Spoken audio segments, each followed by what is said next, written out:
Estoy recordando a un actor de Christopher Plummer. Le dieron un Oscar honorífico a los 82 años. Y cuando recibió la estatuilla dijo, ¿por qué tardaste tanto? ¿No? Y esto me recuerda a la elección, no por mi elección, sino por el trámite que ha llevado esto. Voy a ser breve. Y el principio siempre es el agradecimiento. Y debe ser una de las tareas más nobles agradecer y también más injustas, porque siempre uno deja gente e instituciones afuera, pero es la ley de la vida, digamos, no tiene otro remedio. Por lo tanto, yo tengo que agradecer a mi familia, incluyo en ello a mis padres, a toda mi familia, en especial a mis hijos y a algunos miembros de mi familia que podrían estar acá y hoy no están, no precisamente por la epidemia que lo impide, sino porque ya no están entre nosotros. Pero eso me recuerda al poema de Yupanqui que todos conocemos, cuando dice, y así seguimos andando curtidos y en soledad, y con nosotros nuestros muertos, así nadie queda atrás. Por lo tanto, en este momento quiero tener ese recuerdo. También quiero agradecer en especial a la democracia uruguaya que me permite estar acá cuando hace unos pocos meses ni siquiera estaba militando en política. Agradecer al partido Cabildo Abierto que teniendo gente con más derecho, por decirlo de alguna forma, que yo para estar acá, me pidió que estuviera yo. A los otros partidos de esta Cámara, al Frente Amplio, al Partido Colorado, al Partido Blanco, al Partido Independiente, al Partido Ecologista, que me han permitido ocupar este cargo. También quiero hacer un homenaje a lo que yo denomino el sabio popular. El sabio popular es el que ha inventado los refranes. Y hay refranes, por ejemplo, que dicen que el amor es como el recién nacido. Si no llora, no sabe que está vivo. Y otros que dicen que hay excepciones que confirman la regla. Bueno, yo creo que soy la excepción que confirma la regla de la calidad profesional y humana de esta mesa. No porque yo no la tenga, sino porque siempre en las anteriores elecciones, no solamente del presidente, sino también de los vicepresidentes, de los secretarios y prosecretarios, se ha hecho mención a la juventud. Y claramente no es mi caso, además de las otras cualidades. Por lo tanto, yo creo que al no ser el caso de ser un vicepresidente tan jóvenes como los otros, incluso como el presidente, puedo ser la excepción que confirma la regla de las cualidades de esta mesa, que como bien lo han dicho compañeros de la Cámara, la democracia uruguaya permite que se componga de legisladores de todos los partidos. En lo que respecta al papel del Poder Legislativo, yo quiero reivindicar al Poder Legislativo. Primero quiero decir que en la Constitución Nacional, después de los derechos humanos, de la enumeración de derechos humanos, el primer órgano de gobierno que el constituyente coloca es el Poder Legislativo. Eso es una señal de la importancia que se le da, además de ser el único órgano integrado 100% por el voto popular, yo diría el único órgano, ¿no? Es decir, que los que están acá, los que estamos acá, representamos a la nación como ningún otro poder del Estado. El Poder Legislativo, en los últimos años, se ha transformado, respetuosamente lo digo, además de ejercer su función, en una especie de pedido ya de la Presidencia de la República. El número de proyectos que se aprueban enviados por Presidencia y los que nacen del seno de esta Cámara lo demuestran.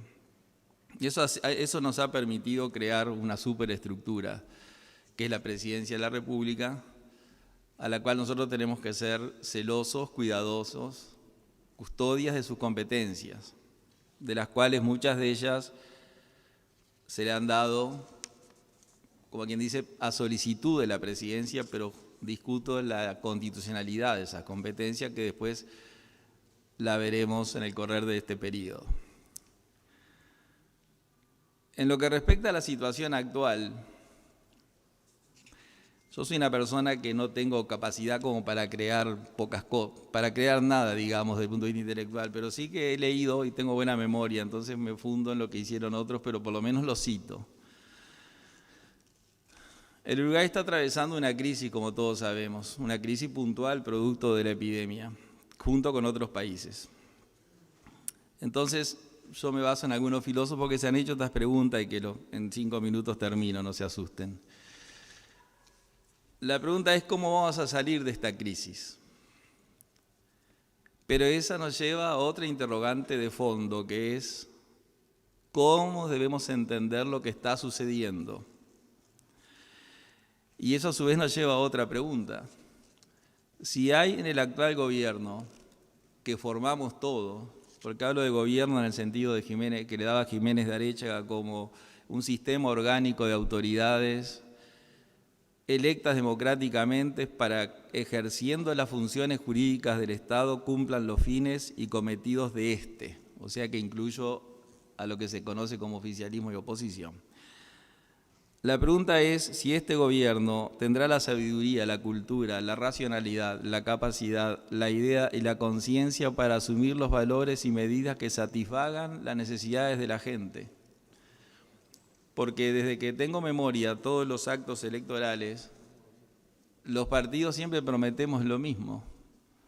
Y cuando llegamos, el próximo gobierno promete lo mismo que el que se fue, y si es otro partido, lo que demuestra que hay como una insatisfacción. Por lo tanto, aspiraría que nosotros pudiéramos lograr en parte esa satisfacción. En el idioma chino, la palabra crisis se compone de 2 ideogramas que representan peligro y oportunidad, de lo cual se infiere que la crisis bien enfrentadas nos hacen crecer. Ahora, en el mundo actual donde todo sobra, gracias al adelanto de la ciencia, la industria, la tecnología y la informática, sobre alimentos, ropa, medicamentos, ¿por qué hay crisis? Y el filósofo Karl Popper decía que no vivimos en el mejor de los mundos, pero sí en el mejor mundo conocido. Ahora, ¿qué es lo que pasa entonces? ¿Por qué todos estamos viviendo y viendo? Lo que pasa, hablamos en el Uruguay, pero lo podemos pasar a otro planeta. Y acá voy a citar a otro filósofo que yo leo mucho, que es Soulette Amundsen, que dice que es preciso tener presente que este fenómeno tiene raíces en el mundo entero. Basta saber para entenderlo que entre 10 y 15 millones de personas detentan la riqueza de todo el planeta, contra 8.000 millones que dependemos de ellos, pues sus negocios, emprendimientos determinan la economía, la educación, la información, la política y por lo tanto los gobiernos. Ahora, la realización de sus megaproyectos contaminan y en general desarticulan la organización social, familiar y la vida humana, animal y vegetal en el planeta, para que luego de las migas del comienzo reduzcan a pobreza a vastos sectores de la población. Esta es obra de un tipo humano, generado por una civilización cuya religión carece de espiritualidad y que no es otra el contenido que la del progreso material ilimitado. Se basa en un orden puramente económico y tecnológico cuyos pilares son la acumulación del capital y la competitividad.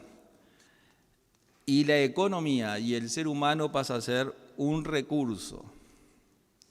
Esto ha terminado anulando nuestros valores fundamentales, masificando a los pueblos conforme una mentalidad promedio puramente utilitaria, que los despojan de su sentido de trascendencia e inhiben sus sentimientos, transformando a los pueblos en masas, poniendo énfasis en el interés de los países y olvidándose que lo que interesa es la nación, que es lo que conforma a un país.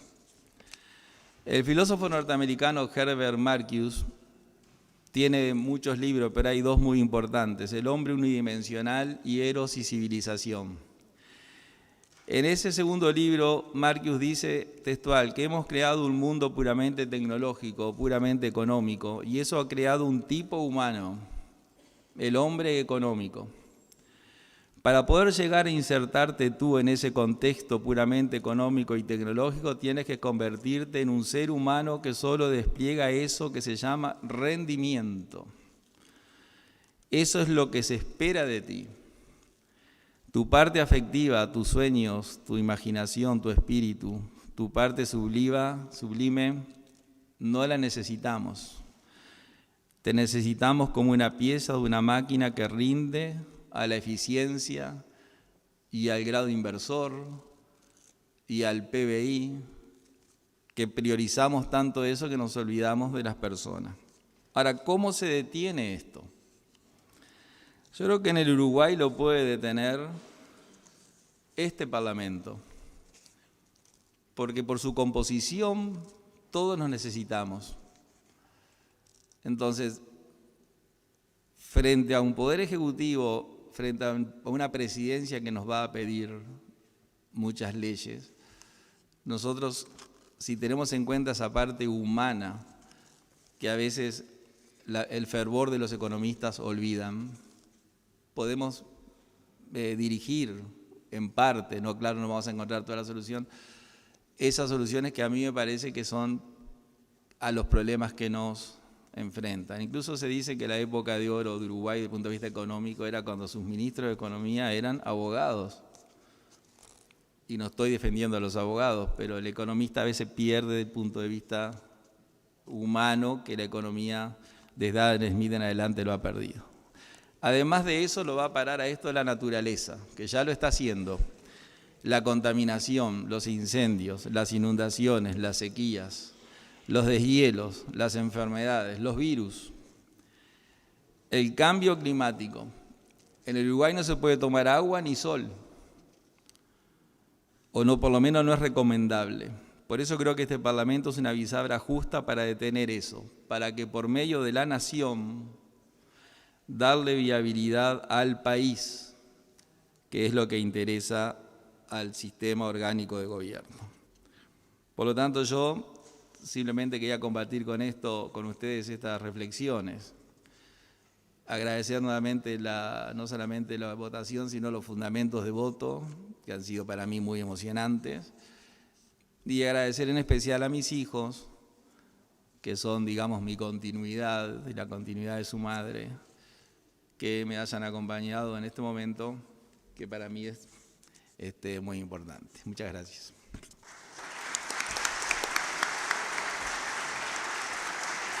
Decreto informe relativo a la integración del cuerpo, esta ley, las licencias en discusión, reclamás la discusión en consecuencia.